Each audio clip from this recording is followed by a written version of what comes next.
Welcome to our channel Exam Titans.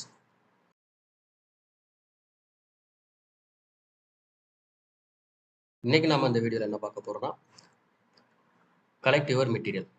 போன வீடியோவில் நம்ம பார்த்துருப்போம் எப்படி ஃபர்ஸ்ட் அட்டம்ப்ட்ல ஒரு எக்ஸாம் வந்து பாஸ் பண்ணுறது அப்படிங்கிறது வந்து ஒரு 7 பாயிண்ட்ஸ் வந்து பார்த்துருந்தோம். அதை பார்க்காதவங்க ஐ பட்டனில் கொடுக்குறேன், போய் பார்த்துட்டு வந்துருங்க. அதில் ஃபர்ஸ்ட் வந்து பார்த்தீங்கன்னா சிலபஸ் அனாலிசிஸை பற்றி பார்த்துருப்போம். செகண்ட் வந்து பார்த்தீங்கன்னா கலெக்ட் யுவர் மெட்டீரியல், எப்படி நமக்கான மெட்டீரியல் நம்ம செலக்ட் பண்ணுறது அப்படிங்கிறத பற்றி பார்த்துடலாம். இப்போ டாபிக் உள்ள போறதுக்கு முன்னாடி இந்த ஒரு திருக்குறளை மட்டும் பார்த்துட்டு போயிடலாம். பொருள், கருவி, காலம், வினை, இடனோடு ஐந்தும் இருள் தீர எண்ணிச் செயல். இதுக்கான பொருள் என்னன்னு பார்த்துக்கிட்டிங்கன்னா, வேண்டிய பொருள், ஏற்ற கருவி, தகுந்த காலம், மேற்கொள்ளும் செயலின் தன்மை, உரிய இடம் ஆகிய ஐந்தையும் ஐயந்தீர ஆராய்ந்து ஒரு செயலை செய்ய வேண்டும். இப்போ எந்த ஒரு செயலையுமே நம்ம வெற்றி பெறணும்னா அதை எப்படி தொடங்கணும் அப்படிங்கிறத பற்றி திருவள்ளுவர் சொல்லியிருக்காரு. இப்போ இந்த குறளுக்கும் நம்ம எடுத்துக்கிட்ட டாபிக் என்ன சார் சம்பந்தம் அப்படின்னு பார்த்துக்கிட்டிங்கன்னா, இங்கே வந்து ஒரு செயலை செய்கிறதுக்கு ஏற்ற கருவி அப்படிங்கிற ஒன்று சொல்லியிருக்காரா, அதுதான் நமக்கான மெட்டீரியலாக இருக்கும். இப்போ நம்ம ஒரு எக்ஸாம் படிக்கிறோம். ஸோ அப்போ அந்த எக்ஸாம் படிக்கணும்னா அதுக்கு என்னென்ன புத்தகங்கள்லாம் தேவை, எதை கரெக்டாக படிக்கணும் அப்படிங்கிறத பற்றி பார்த்துலாம். இப்போ ஃபர்ஸ்ட் வந்து பார்த்துக்கிட்டிங்கன்னா ஸ்கூல் புக்கு.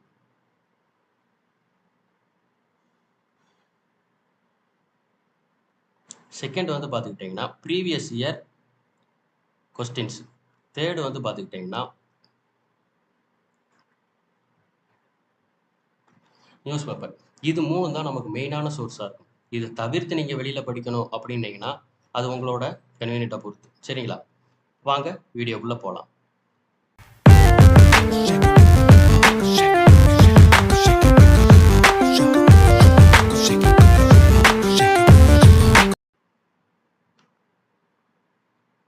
நம்ம சேனலில் இது வரைக்கும் யாரும் சப்ஸ்கிரைப் பண்ணாமல் இருந்தீங்கன்னா சப்ஸ்கிரைப் பண்ணி வச்சுக்கோங்க. இப்போ இதில் பொது அறிவியல் கொடுத்துருக்காங்கல்ல, பொது அறிவியல் வந்து 5 கொஸ்டின்ஸ். சரிங்களா, இப்போ இந்த 5 கொஸ்டினுக்கும் நம்ம எதை படிச்சோம்னா 6 to 10 வரைக்கும் இருக்க ஸ்கூல் புக்கை பார்த்தாலே போதும். ஏன்னா நமக்கு மொத்தத்துக்கு 5 கொஸ்டின் தானே கேட்க போகிறாங்க. ஃபிசிக்ஸ், கெமிஸ்ட்ரி, பயாலஜி மூணையும் சேர்த்து பார்த்தீங்கன்னா 5 கொஸ்டின்ஸ் தான் கேட்க போகிறாங்க. சரிங்களா, இப்போ அதுக்கு வந்து நமக்கு என்ன தேவைன்னா 6 to 10 ஸ்கூல் புக் இருந்தாலே போதும். அது இல்லாமல் நம்ம எக்ஸ்ட்ரா படிக்கணும்னா ப்ரீவியஸ் இயர் கொஸ்டின்ஸ் வந்து கண்டிப்பாக பார்த்துக்கணும். ஏன்னு கேட்டிங்கன்னா இப்போ அந்த கொஸ்டின்ஸில் என்ன கேட்டிருக்காங்களோ அது ரிலவெண்ட்டாக கண்டிப்பாக படிச்சுக்கிட்டே ஆகணும். ஓகேவா, அது இல்லாமல் நடப்பு நிகழ்வு, நியூஸ் பேப்பரில் இருக்க சயின்ஸ் அண்ட் டெக்னாலஜி, சயின்ஸில் வந்து ஏதாவது ஒரு நோய்களோ இல்லை எதுக்காக மருந்து கண்டுபிடிச்சிருப்பாங்க, இல்லை ஏதாவது தடுப்பூசிகள் வந்து புதுசாக அறிமுகப்படுத்தியிருப்பாங்க, அது சம்மந்தமாக வந்து நம்ம படிச்சுக்கிற மாதிரி இருக்கும். சரிங்களா, அடுத்தது புவியியல். புவியியலில் வந்து 5 கொஸ்டின்ஸ். இந்த 5 கொஸ்டின் நமக்கு வந்து 6 to 10 வகுப்பு பாடப்புத்தகம் தான் இருக்கும். இதில் மேஜராக நம்ம எதில் பார்த்தோம்னா 10th ஜாகிரஃபியில் இருக்க 5 பாடமே இதுக்கு முக்கியமாக கவர் ஆயிரும். இதில் இருக்க எல்லா டாப்பிக்குமே மேக்ஸிமம் கவர் ஆயிரும். அப்புறம் இந்த நீர் வளங்கள், ஆறுகள், மண் கனிம வளங்கள் இதெல்லாம் பார்த்தீங்கன்னா இந்த 7th 8th 9th அந்த புக்கில் இருக்கிறது வந்து கவர் ஆயிரும். மற்ற எல்லாமே வந்து பார்த்தீங்கன்னா 10th புக்கில் இருக்கிறதே மேக்ஸிமம் வந்து கவர் ஆயிரும். இப்போ ஜாகிரபிக்கு வந்து ஃபஸ்ட்டு 10th புக் படிக்கணும். அதுக்கு அடுத்து மற்ற வந்து பார்த்தீங்கன்னா 6 to 7 8 9 இந்த இதெல்லாம் வந்து நீங்கள் படிச்சுக்கலாம். இதுலேயும் வந்து நடப்பு நிகழ்வுகள் வந்து கண்டிப்பாக படித்து வச்சுக்கணும். இப்போ ரீசெண்டாக வந்து எங்கே வந்து புயல் வந்துச்சு, இந்த புயலுக்கு என்ன பேர் வச்சுருந்தாங்க, அந்த மாதிரி கொஸ்டின்ஸ்லாம் வந்து கேட்க வாய்ப்பு இருக்குது. சரிங்களா, அடுத்தது ஜிஎஸ்ல வந்து பார்த்துக்கிட்டிங்கன்னா இந்த யூனிட் 3ல வந்து இந்தியாவின் வரலாறு, பண்பாடு மற்றும் இந்திய தேசிய இயக்கம் இருக்குல்ல, இதில் வந்து 10 கொஸ்டின் கேட்குறாங்க. இதுக்கு வந்து என்னென்னு பார்த்துக்கிட்டிங்கன்னா 6 to 12 வரைக்குமே நம்ம படித்தாகும். சரிங்களா, இப்போ இந்த ஃபஸ்ட்டு வந்து இந்தியாவின் வரலாறு இருக்குல்ல, அது இல்லாமல் அதுக்கடுத்து வந்து இந்திய தேசிய இயக்கம் இருக்குல்ல, இந்த இந்திய தேசிய இயக்கம்ல எது எதில் கவர் ஆகும்னு பார்த்துக்கிட்டிங்கன்னா 8th 10th 12th இந்த 3 புக்லையும் இந்த இந்திய தேசிய இயக்கம்லாம் வந்து நமக்கு கவர் ஆயிரும். இது இல்லாமல் மற்ற எல்லாம் பார்த்துக்கிட்டிங்கன்னா நமக்கு வந்து ஹிஸ்ட்ரியில் கவர் ஆயிரும். சரிங்களா, இப்போ 6 to 12 வரைக்கும் இருக்க முக்கியமான பாடங்களை மட்டும் நம்ம படித்தாலே போதும். இந்த யூனிட் 3க்கான போதுமான சோர்ஸாக இருக்கும். சரிங்களா, அடுத்தது 4வது வந்து பார்த்துக்கிட்டிங்கன்னா இந்திய ஆட்சியல். இதில் வந்து 15 கொஸ்டின்ஸ் கேட்குறாங்க. இதுக்கு நமக்கு எந்தெந்த புக்ஸ்லாம் தேவைன்னு பார்த்துக்கிட்டிங்கன்னா 6 to 12 வரைக்கும் இதுக்கும் கண்டிப்பாக படித்தே ஆகணும். இதில் 6 to 10 எல்லா பாடமும் படித்தாகணும். அடுத்து 11th 12th பார்த்துக்கிட்டிங்கன்னா முக்கியமான பாடங்கள் மட்டும் படிச்சுக்கிட்டா போதுமானதாக இருக்கும். சரிங்களா, இது இல்லாமல் எல்லாத்துலேயுமே பார்த்துக்கிட்டிங்கன்னா ப்ரீவியஸ் இயர் கொஸ்டின்ஸு, அப்புறம் நடப்பு நிகழ்வுகள் இதுவும் படிச்சுக்கணும். இங்கே நடப்பு நிகழ்வுகள் என்னவா இருக்கும்னா ரீசெண்டாக வந்து என்ன இஷ்யூஸ் போய்கிட்டு இருக்குது, அதில் ஏதாவது ஆர்டிகிள்ஸு இன்க்ளூட் ஆயிருக்கா, ஏதாவது தீர்ப்பு கொடுத்துருக்கு, சுப்ரீம் கோர்ட் வந்து ஏதாவது ஆர்டிகிளை பேஸ் பண்ணி தீர்ப்பு கொடுத்துருக்காங்களா, அந்த மாதிரி இதெல்லாம் வந்து நமக்கு இதில் கேட்க வாய்ப்பு இருக்கு. இதில் இந்த பொது வாழ்வில் ஊழல் ஊழல் தடுப்பு நடவடிக்கைகள், லோக்பால், அப்புறம் இந்த லோக் ஆயுக்தா, இதெல்லாம் வந்து கொஞ்சம் நம்ம வெளியில இருந்து படிக்கிற மாதிரி இருக்கும். சரிங்களா? இப்போ இந்த பெண்களுக்கு அதிகாரம் அளித்தல், நுகர்வோர் பாதுகாப்பு, மனித உரிமைகள் சாசனம், இதெல்லாம் வந்து நம்ம ஸ்கூல் புக்கில் அங்கங்கே சின்ன சின்ன பாயிண்ட்ஸாக கம்மியானதெல்லாம் கொடுத்துருப்பாங்க. இந்த இதுக்கு மட்டும் வெளி சோர்ஸ் நம்ம கொஞ்சம் எலாபரேட்டாக பார்த்துக்கிறது நல்லதாக இருக்கும். சரிங்க. மற்றது நமக்கு 6th to 12th வரைக்கும் இருக்க ஸ்கூல் புக்கே போதுமானது. இந்த 15 கொஸ்டின்ஸில் வந்து பார்த்தீங்கன்னா மினிமம் ஒரு 10 கொஸ்டினுக்கு மேலே நம்ம ஸ்கூல் புக்லேயே அடிச்சிடலாம். அடுத்தது 6வது. இதில் வந்து பார்த்துக்கிட்டிங்கன்னா தமிழ்நாட்டின் வரலாறு, பண்பாடு, மரபு மற்றும் சமூக அரசியல் இயக்கங்கள். இதில் வந்து பார்த்தீங்கன்னா 20 கொஸ்டின் கேட்குறாங்களா?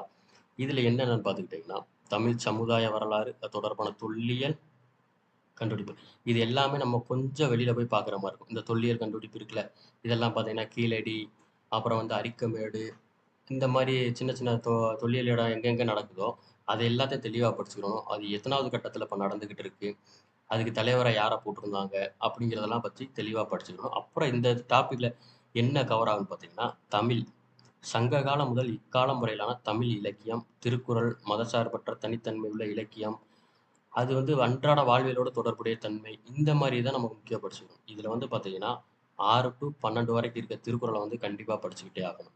தமிழ் புக்கில் இருக்க செய்யுள் வந்து முக்கியமாக படிக்கிற மாதிரி இருக்கும். அதில் அற இலக்கியங்கள் மட்டும்தான் நமக்கு தேவை.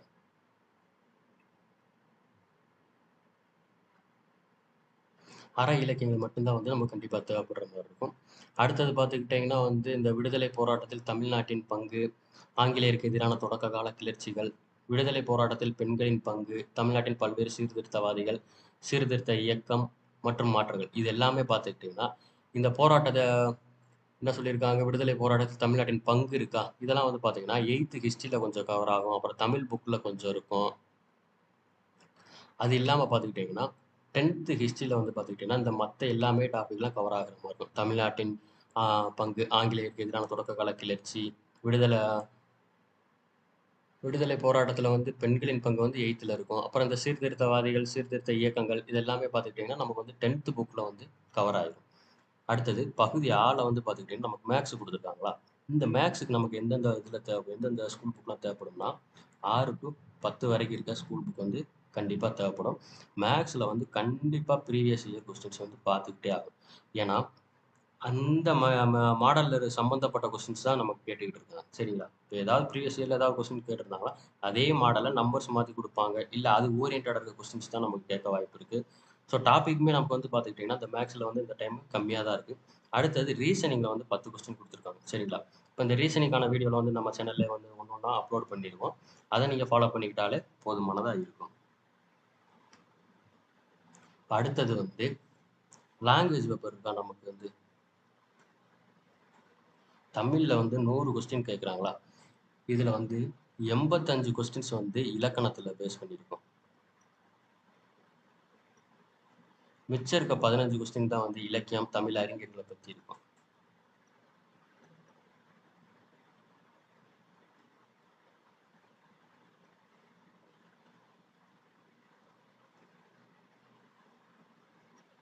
தமிழ் அறிஞர்கள், அவர்களின் தொண்டு,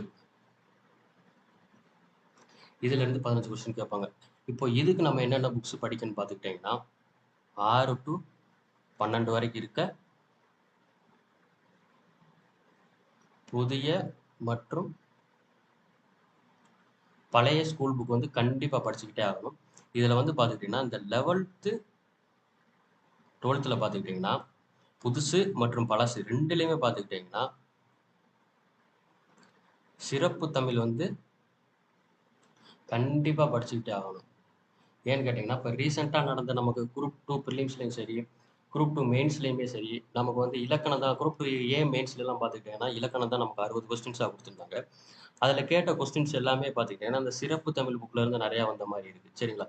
ஒரு சில ஆகுபெயர்லாம் நமக்கு வந்து 10th வரைக்கும் பார்த்துக்கிட்டிங்கன்னா 16 தான் பார்த்துருப்போம். ஆனால் 2Aல பார்த்தீங்கன்னா விட்ட ஆகுபெயர், விடாத ஆகுபெயர் அப்படிங்கிற மாதிரிலாம் கேட்டிருந்தாங்க. அது எல்லாம் பார்த்துக்கிட்டிங்கன்னா, ஓல்டு சிறப்பு தமிழ் இருக்குல்ல 12த் அதுலேருந்து கேட்டிருந்தாங்க. அந்த புக்ல அப்படியே இருக்கும். அத தான் இங்க வந்து கேட்டிருந்தாங்க. ஸோ நம்ம வந்து இலக்கணத்துக்கு வந்து ரொம்ப முக்கியத்துவம் குடுக்கணும். 6 டூ 12 வரைக்கும் இருக்க ஸ்கூல் புக்க தெளிவா பார்த்துக்கிட்டாலே போதும். அது இல்லாம வெளியில வந்து பார்க்கணும்னா வந்து ப்ரீவியஸ் இயர் கொஸ்டின்ஸ் இப்ப ரீசென்ட்டா வந்து நமக்கு எல்லாத்துக்குமே தமிழ் எலிஜிபிலிட்டியா வச்சிருக்காங்கல்ல டெஸ்ட். தமிழ்ல வந்து எல்லா எக்ஸாமுக்குமே. அதுல வந்து இலக்கணம் தான் மேஜரா இருக்கும். அதுல எப்படி கேட்டிருக்காங்க, அது ஓரியன்டடா எப்படி படிக்கணும் அப்படிங்கிறத மட்டும் பார்த்துக்கிட்டாலே போதுமானதா இருக்கும்.